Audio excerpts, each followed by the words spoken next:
Hello दोस्तों, स्वागत है आपका जी के सत्यम स्टडी में, जिसमें हम लेकर आते हैं जनरल नॉलेज से मोस्ट इम्पॉर्टेंट क्वेश्चंस की वीडियोस जो सभी आने वाली परीक्षाओं के लिए बहुत ही इम्पॉर्टेंट होने वाले हैं।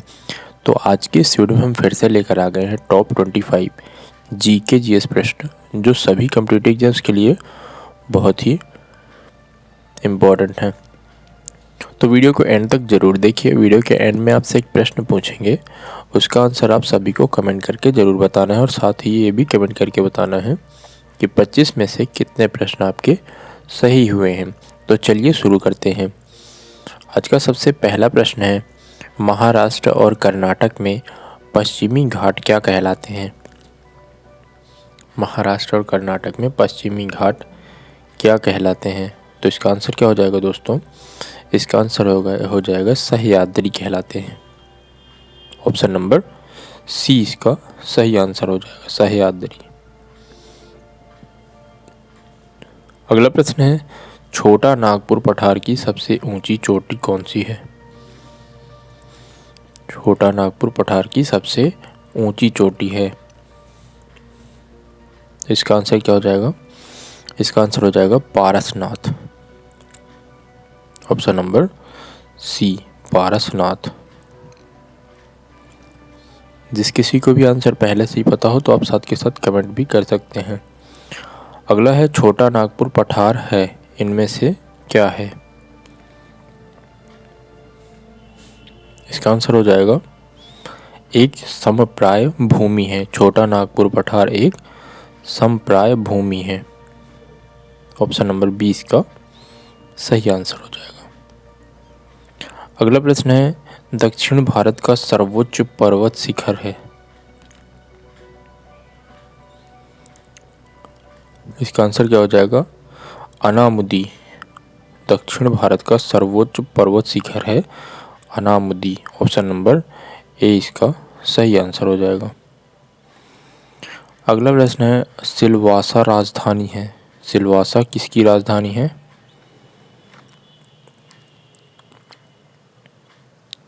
तो सिलवासा है राजधानी दादरा एवं नगर हवेली की, यानी ऑप्शन नंबर ए इसका सही आंसर हो जाएगा। दादरा एवं नगर हवेली की राजधानी है सिलवासा। अगला प्रश्न है, अरावली और विंध्य श्रृंखलाओं के मध्य कौन सा पठार स्थित है? तो इसका आंसर हो जाएगा मालवा का पठार। ऑप्शन नंबर ए, मालवा का पठार अरावली और विंध्य श्रृंखलाओं के मध्य मालवा का पठार स्थित है। अगला प्रश्न है, किसकी तटरेखा सर्वाधिक है? गुजरात, तमिलनाडु, केरल या महाराष्ट्र? किसकी तटरेखा सर्वाधिक है? तो इसका आंसर हो जाएगा दोस्तों गुजरात। गुजरात की तटरेखा सर्वाधिक है, यानी ऑप्शन नंबर ए इसका सही आंसर हो जाएगा। अगला प्रश्न है, भारत का एकमात्र शीत मरुस्थल। भारत का एकमात्र शीत मरुस्थल है। तो इसका आंसर हो जाएगा दोस्तों लद्दाख। एकमात्र शीत मरुस्थल है लद्दाख। तो ऑप्शन नंबर ए इसका सही आंसर हो जाएगा। अगला प्रश्न है, किसे रूस का बर्मिंघम कहा जाता है? रूस का बर्मिंघम। तो इसका आंसर हो जाएगा दोस्तों तुला को। ऑप्शन नंबर सी इसका सही आंसर हो जाएगा तुला। तुला को रूस का बर्मिंघम कहा जाता है। अगला प्रश्न है, हैदराबाद का जुड़वा नगर कौन सा है? हैदराबाद का जुड़वा नगर। तो इसका आंसर हो जाएगा सिकंदराबाद। सिकंदराबाद। अगला प्रश्न है, कौन सा एक द्वीप है? इनमें से कौन सा एक द्वीप है? तो इसका आंसर हो जाएगा Diu. Option number C, Diu एक द्वीप है। अगला प्रश्न है, कौन भारत का केंद्र शासित प्रदेश नहीं है? इनमें से कौन सा भारत का केंद्र शासित प्रदेश नहीं है? तो इसका आंसर हो जाएगा नागालैंड। नागालैंड केंद्र शासित प्रदेश नहीं है। तो 20 का सही आंसर हो जाएगा।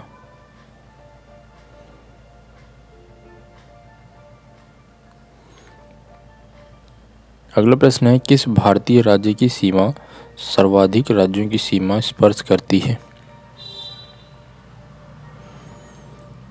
तो इसका आंसर हो जाएगा उत्तर प्रदेश राज्य की सीमा सर्वाधिक राज्यों को स्पर्श करती है। ऑप्शन नंबर सी।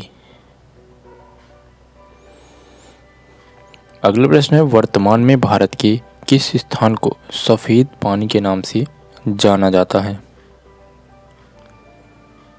तो इसका आंसर हो जाएगा सियाचिन को। सियाचिन को सफेद पानी के नाम से जाना जाता है। तो ऑप्शन नंबर 20 का सही आंसर हो जाएगा। अगला प्रश्न है, कौन सा द्वीप भारत और श्रीलंका के मध्य स्थित है? भारत और श्रीलंका के मध्य स्थित है। तो इसका आंसर हो जाएगा रामेश्वरम। भारत और श्रीलंका के मध्य स्थित है रामेश्वरम, यानी ऑप्शन नंबर 20 का सही आंसर हो जाएगा।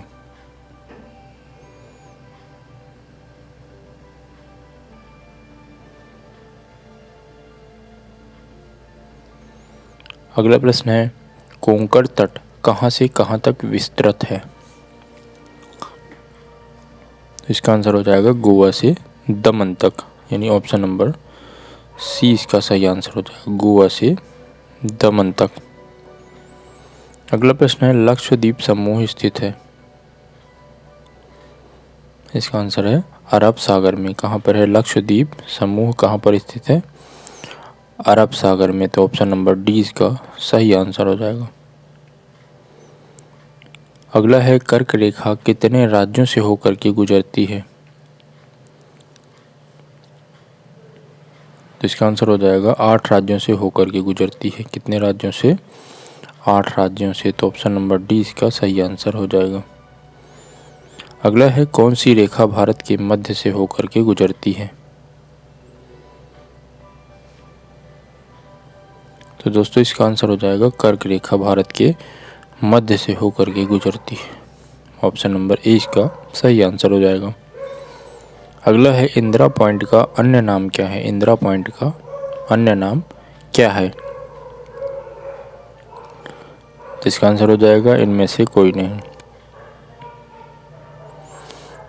इनमें से सभी इंदिरा पॉइंट का नाम है इनमें से सभी। लाही चिंग, पार्सन पॉइंट और पिग्मेलियन पॉइंट, ये सभी नाम इंदिरा पॉइंट के हैं। अगला है, भारत और श्रीलंका को पृथक करने वाला जल डमरू मध्य क्या कहलाता है? तो इसका आंसर हो जाएगा पाक जल संधि कहलाता है। ऑप्शन नंबर सी इसका सही आंसर हो जाएगा, पाक जल संधि। अगला प्रश्न है, श्रीलंका को भारत से पृथक करती है? तो इसका आंसर हो जाएगा मन्नार की खाड़ी श्रीलंका को भारत से अलग करती है। तो ऑप्शन नंबर 20 का सही आंसर हो जाएगा। अगला प्रश्न है, किस राज्य से होकर कर्क रेखा नहीं गुजरती है? तो इसका आंसर है ओडिशा से। ऑप्शन नंबर डी इसका सही आंसर हो जाएगा, ओडिशा से होकर के कर्क रेखा नहीं गुजरती है। अगला है, कौन सा स्थान भूमध्य रेखा के निकटतम स्थित है?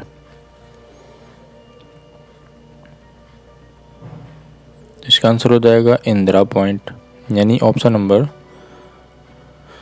सी इसका सही आंसर हो जाएगा। Option number C Indira Point. और आज का आपका प्रश्न है, सियाचिन ग्लेशियर भारत के किस राज्य में है? इसका आंसर आप सभी को कमेंट करके ज़रूर बताना है और साथ ही ये भी कमेंट करके बताना है कि आपके 25 में से कितने प्रश्न सही हुए हैं। तो चैनल पर पहली बार आए हैं तो चैनल को सब्सक्राइब जरूर कर लें और बेल आइकन को प्रेस कर लें, इससे सभी वीडियोज़ की नोटिफिकेशन तुरंत मिल सकेंगी। वीडियो पसंद आए तो लाइक करें, कमेंट करें और अपने दोस्तों के साथ भी शेयर ज़रूर करें। मिलते हैं नेक्स्ट वीडियो में, जुड़े रहिए हमारे साथ। जय हिंद।